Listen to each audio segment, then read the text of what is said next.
Саламатсыңар балдар. Бүгүн силер менен кайрадан эфир аркылуу химия предметин андан ары окуп үйрөнүүнү уланталык. Анда эмесе бүгүнкү силерге өтүлө турган сабактын темасын көңүл коюп жазып алсаңар. Сабактын темасы Дмитрий Иванович Менделеевдин мезгилдик закону жана элементтердин мезгилдик системасы. Бул сабактын жүрүшүндө силер Менделеев түзгөн элементтердин мезгилдик таблицасы менен таанышасыңар. Ошондой эле мезгилдик таблицадагы элементтердин жана алардын бирикмелеринин мезгилдүү өзгөрүүсүн салыштырасыңар. Силер бул сүрөттө Дмитрий Иванович Менделеев сунуш кылган таблицанын кыскача көрүнүшүн көрүп турасыңар. Бул таблица 1869 жылы сунуш кылынган. Бул дата мезгилдик закондун ачылган жылы катарында эсептелинет. Менделеев бул таблицаны сунуш кылган учурда болгону 63 гана элемент белгилүү болгон. Бул 63 элементти мезгилдик таблицага кандай эрежеге таянып түздү болду экен? Кандай иреттүүлүктө жайгаштырды деген суроо пайда болот. Албетте, Менделеев бул таблицаны түзгөнгө чейин көптөгөн окумуштуулар элементтердин касиеттерине карап бир нече топторго бириктирип таблицаны классификациялоо аракеттерди жасап көрүшкөн.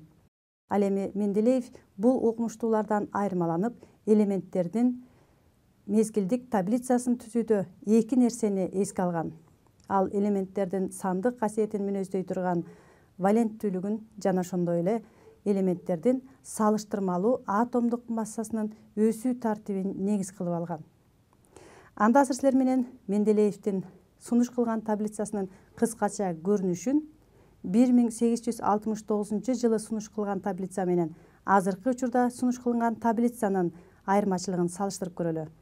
Силер бул таблицада 1, 2, 3, 4, 5, 6, 7, 8 деп рим сандар менен белгиленген топторду көрүп турасыңар. Ал эми 8-чи топко көңүл бурсаңар, инерттүү газдардын жок экендигин көрүүгө болот. Анткени инерттүү газдар 19-кылымдын аяк ченинде ачылган. Ошол себептен бул таблицага киргизилген эмес. Ошондой эле 21-чи элемент скандий, 31-чи элемент галлий жана 32-чи элемент германия элементтеринин ордун бош калтырып кеткен. Бул элементтердин ачыла тургандыгын алдын ала айткан жана бул элементтердин алдын ала мүнөздөмөсүн жазып, алардын аталышын эка алюминий, эка бор, эка силиций деп ат берген. Азыркы убакта бул элементтер ачылган. Эка алюминий элементи мезгилдик таблицада 31-чи катарда жайланышкан галлий элементи болуп саналат. Ал эми эка бор 21-чи элемент скандий болуп саналат. Ал эми эка силиций 32-чи элемент германия экендиги далилденген. Бул элементти ачкан окумуштууларга токтолуп өтөлү. Мисалы, галлий элементин 1875 жылы Лекок де Баубодран ачкан. Ал эми скандий элементин 1879 жылы Ларс Фредерик Нильсон ачкан. Ал эми германия элементин 1886 жылы Клеменс Финклер ачкан. Менделеевдин илимий эрдиги башка элементтердин ордун көрсөтүп кетүү менен эле эмес, бул элементтердин болжолдуу түрдө мүнөздөп жазып кеткен.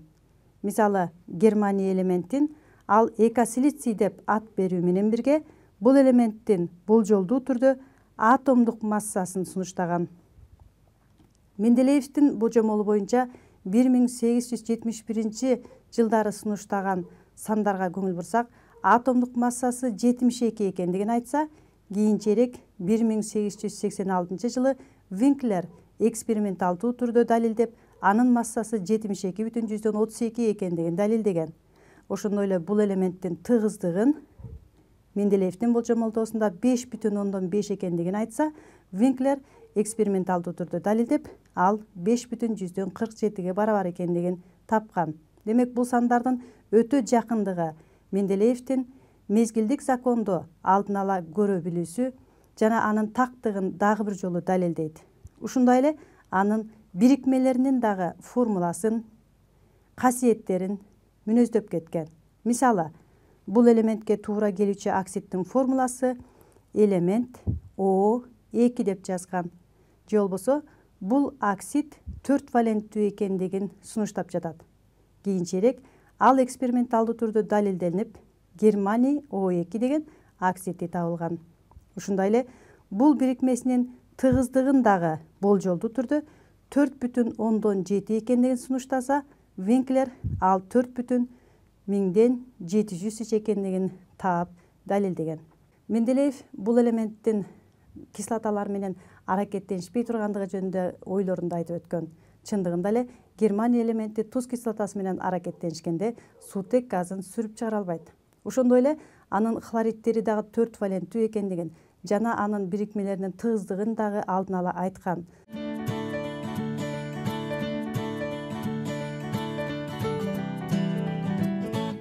Азыр силер менен элементтердин касиеттеринин мезгилдүү өзгөрүүсүн карап көрөлү. Мезгилдик таблицага көңүл бурсаңар, биринчи мезгилде суутек элементи менен башталып, гелий газ менен бүтө тургандыгын көрүүгө болот. Ал эми экинчи мезгил литий металл менен башталып, неон газ менен бүтсө, үчүнчү мезгил натрий металл менен башталып, аргон газ менен бүтөт. Ал эми чоң мезгилде, төртүнчү мезгилде калий металл менен башталат. Бул чоң мезгил 2 катардан турарын билесиңер. Ал экинчи катары криптон газ менен бүтөт. Ушундай эле силер 5-6, 7 мезгилди карасаңар, кайсы металл менен башталып, кайсы газ менен бүтө тургандыгын таба аласыңар. Келгиле анда жыйынтык чыгаралык. Демек мезгилдер шил учтуу металлдар менен башталып, инерттүү газдар менен бүткөн элементтердин горизонталдуу катары мезгил деп аталат. Мына азыр силер көрүп турасыңар, шил учтуу металл литий менен башталып, инерттүү газ гелий менен бүттү. Кийинкиси натрий шил учтуу металл менен башталып, аргон инерттүү газ менен бүтүп жатат. Ушундай эле мезгил менен кайталангандыктан бул мезгилдүү закондун өзгөрүүсүн жыйынтык чыгарууга болот экен. Азыр силер менен мезгилдүү өзгөрүүнү элементтердин касиеттеринен карап көрөлүк. Мисалы, литий металлы активдүү металл. Ал эми бериллий металлы ага караганда активдүүлүгү начарлайт. Мына ошондуктан солдон оңго карай металлдык касиети начарлайт. Ал эми металл эместик касиети жогорулайт деп жыйынтык чыгарат экенбиз. Ушундай эле силер натрийден аргонго чейин, калийден криптонго чейинки элементтердин мезгилдүү өзгөрүүсүн салыштырып көргүлө. Азыр силер менен мезгилдик таблицада элементтердин мезгилдүү өзгөрүүсү кандай жүрө тургандыгын карап өттүк. Ушундай эле алардын бирикмелеринин дагы мезгилдүү өзгөрүүсү кандай жүрө тургандыгын карап көрөлүк. Көңүл бурсаңар, мисалы силерге экинчи мезгилде жайгашкан элементтерди сунуштадым. Литийден фторго чейин. Анда бул элементтердин касиеттери мезгилдүү өзгөрсө, анын бирикмелеринин дагы касиеттери мезгилдүү өзгөрөт. Мисалы карап көрөлү алардын кычкылтек менен бирикмесин. Литийдин кычкылтек менен бирикмеси литий 2O же литийдин оксиди, ал 1 валенттүү оксид, анткени биринчи топто жайгашкан. Ушундай эле бериллийдин оксиди 2 валенттүү оксид, бордун оксиди 3 валенттүү оксид экенин көрүп турасыңар. Көмүртектиги 4 валенттүү оксид, ал эми азоттугу 5 валенттүү оксид болуп саналат. Ал эми аларга туура келүүчү гидраттарын карай турган болсок, литийдин оксидине литийдин гидроксиди туура келет. Литий OH, ал негиз. Эгерде элементтердин касиеттери өзгөрсө, алардын бирикмелеринин касиеттери да кандай өзгөрөт салыштырып отургула. Мына азыр кийинки оксиддин туура келүүчү гидратын жаздым. Бериллийдин оксидине бериллийдин гидроксиди туура келди, бирок ал касиети боюнча амфотөрдүү негиз. Ал эми кийинки оксидтерге туура келүүчү гидраттарды карагыла. Бор 3 валенттүү, көмүртек 4 валенттүү, азот 5 валенттүү. Анда бул валенттүүлүктүн саны жогорулаган сайын бул кислоталардын касиети дагы жогорулайт. Бор кислотасына караганда көмүр кислотасы, андан азот кислотасына акырындык менен кислоталык касиети жогорулайт экен. Азыр булардын суутек менен бирикмесин карап көрөлү. Кычкылтек менен бирикмесине жыйынтык чыгара турган болсок, валенттүүлүгү 1-ден 5-ке чейин жогорулады. Ал эми суутек менен бирикмесин карап көрөлү. Анда CH4 метан газында көмүртек 4 валенттүү, NH3 азот 3 валенттүү, H2O кычкылтек 2 валенттүү болсо, H фтордо фтор 1 валенттүү. Мына жыйынтык чыгаргыла. Демек 4-түнчү топто жайгашкан көмүртек элементинен баштап суутектик бирикмелерди пайда кылат. Алардын бирикмелеринде дагы валенттүүлүгүнө жараша бирикмелеринин дагы касиеттери мезгилдүү түрдө өзгөрөт деп жыйынтык чыгарсак болот. Биз силер менен азыр экинчи мезгилде жайгашкан элементтердин гана мезгилдүү өзгөрүүсүн жана алардын бирикмелеринин өзгөрүүсүн карап көрдүк. Ушундай эле үчүнчү мезгилде да өзгөрүү болобу? Салыштырып көрөлүк. Элементтердин касиеттеринин мезгилдүү өзгөрүүсүн азыр үчүнчү мезгилдикинен карап көрөлү. Үчүнчү мезгилде деле биринчи, экинчи, үчүнчү жана төртүнчү топко чейинки элементтердин оксидтеринин формуласын жазсак, акырындык менен валенттүүлүгү 1-ден 4кө чейин өзгөрдү. Ушундай эле 5-чи, 6-чы, 7-чи топтукундагы жаза алабыз. Алардыкы дагы мезгилдүү өзгөрөт. Валенттүүлүктөрү байкасаңар 1-ден 7ге чейин өстү. Анда бул кычкылтектик бирикмелеринде алардын касиеттери кандай өзгөрө тургандыгын гидраттарынан карап көрөлү. Мисалы, натрийдин аксине туура келүүчү гидрат натрийдин гидроксиди. Ал эми магнийдин оксидине, алюминийдин оксидине туура келүүчү гидраттар магний OH2, алюминий OH3. Бирок бул жерде улам түстөрүнөн байкасаңар, биринчи гидраттарда натрий, магний, алюминийдикинде негиздер пайда болсо, ал эми кремнийден баштап кислотаны пайда кылып жатат. Түсүн азыр кызыл түс менен белгиленип жатат. Демек, 4 валенттүү оксид кремнийдин оксидине кремний кислотасы туура келет. Ушундай эле иретте фосфордун оксидине анын кислотасы туура келет. Жана күкүрттүкүнө дагы, хлордукуна дагы кислоталар туура келет экен. Анда биринчиси негиздердин касиети мезгилдүү кандай өзгөрөт? Натрийдин гидроксиди күчтүү шилоч, сууда эрүүчү негиз. Анткени металдык касиети күчтүү деп айтканбыз. Ал эми улам кийинкиси активдүүлүгүн начарлайт экен. Амфотердүү негиз алюминийдин гидроксиди. Ал эми магнийдин гидроксиди болсо, натрийдин гидроксидине караганда активдүүлүгү начар болот. Улам мезгилдүү түрдө алардын бирикмелеринин касиеттери дагы өзгөрөт экен.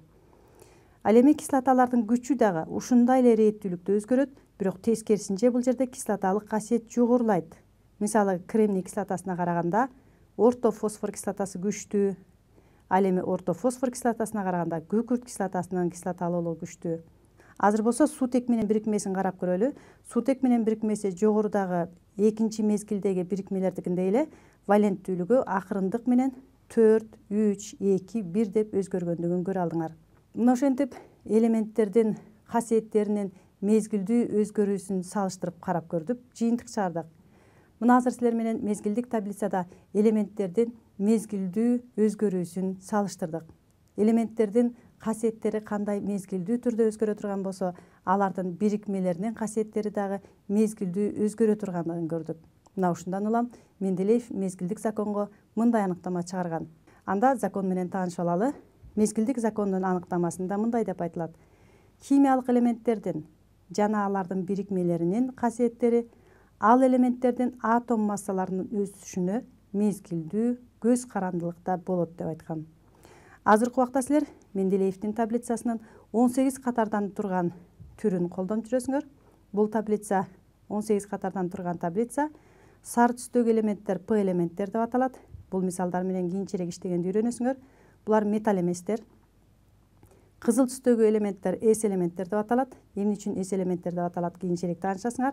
Бул жерде биринчи топтун негизги топчосундагы кызыл түстөгү элементтер шилочтуу металлдар, ал эми экинчи топтун негизги топчосунда жайгашкан элементтер шилочтуу жер металлдар экендигин өткөн сабактарда да айтып өткөнбүз. Ал эми бул көк түстөгү элементтер D элементтер деп аталат. Жашыл түстөгү элементтер F элементтер деп аталат. Мезгилдик таблицадагы бул түстөрдүн жардамы менен элементтерди айырмалаганды кийинки сабактарда колдонгонду үйрөнөсүңөр. Ошондой эле мезгилдик таблицанын 8 катардан турган кыскача формасы менен жогоруда таанышып, андагы элементтердин мезгилдүү өзгөрүүсүн салыштырганды карап өттүк. Келгиле анда мындан аркы сабактын жүрүшүндө силер ушул таблицалардын жардамы менен окуп үйрөнгөндү, көнүгүүлөрдү чыгарганга көнүгөбүз. Ошол себептен алдыдагы суроолорго жооп берүү менен таблица менен канчалык деңгээлде иштей ала турганыңарды текшерип көрсөңөр. Анда бул суроого көңүл буралык. Суроону окуйун. Кайсы элементтер бир топто жайгашкан? Суроо түшүнүктүү болсо, Менделеевдин мезгилдик таблицасынын 1, 2, 3 мезгилинде жайгашкан элементтердин гана кесиндисин көрүп турасыңар. Анда жоопторго көңүл бөлүп туура жоопту тапсаңар. Биринчи жооп литий хлор, экинчи жооп литий фтор, үчүнчү жооп фтор хлор, төртүнчү жооп натрий жана хлор. Эгерде силер мезгил деген эмне, топ деген эмне экендигин билсеңер, буга чейин таблица менен иштегенге көнүккөн болсоңор, албетте бул суроонун жообун таптыңар деп ойлойм. Мен силерге багыт берейин. Биринчи топто жайгашкан элемент литий натрий. Ал эми 7-чи топто жайгашкан элемент фтор жана хлор. Силер жоопторду карасаңар, мына ушул элементтер жөнүндө гана сөз болуп жатат. Анда бул элементтердин жайгашкан ордун карагыла дагы суроонун максатына көңүл бөлүп, туура жоопту тандасаңар. Суроонун максатында мезгилди сураган жок, топту сурап жатат. Кайсы элементтер бир топто жайгашкан?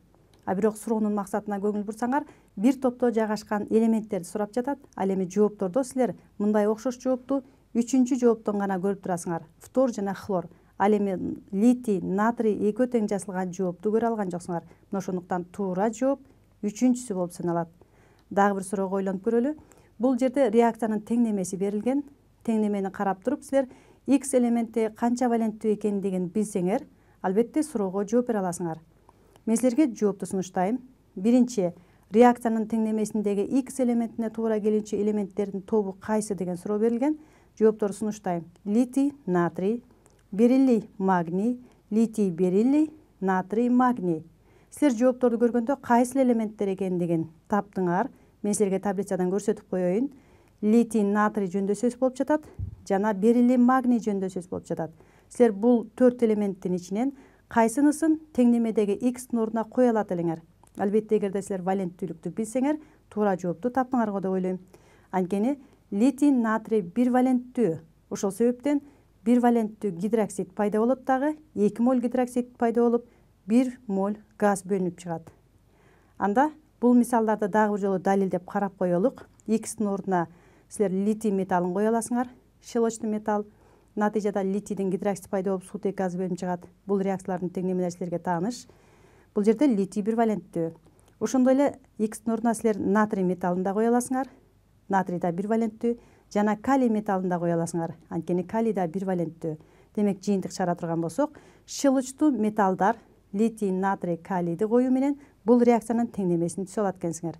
Мисалы, магний менен кальцийдин оксидтерин эске салсак, алардын оксидтери суу менен реакцияга киргенде щелочторду пайда кылат. Мисалы, бул бирикмеде магний 2 валенттүү, ошондой эле кальций дагы оксидинде 2 валенттүү. Бул оксидтер суу менен реакцияга кирип, кальцийдин гидроксидин пайда кылат экен. Булар щелочтуу жер металлдар деп аталат. Силер менен бүгүнкү сабактын жүрүшүндө Менделеевдин мезгилдик таблицасы менен таанышып, аны менен иштөө үчүн айрым көнүгүүлөргө гана токтолуп өттүк. Ал эми мезгилдик закондун эрежесин далилдөө үчүн элементтердин мезгилдүү өзгөрүшүн салыштырып мисалдар менен карап көрдүк. Силер өз алдыңарча бул таблица менен иштөөгө дагы көнүгүү үчүн окуу китептериңердеги мисалдарды карап көнүксөңөр болот. Ана эмесе силерге бөлүнгөн убакыт ушуну менен аягына келип жетти. Кийинки сабакта жолугушканга чейин саламатта тургула.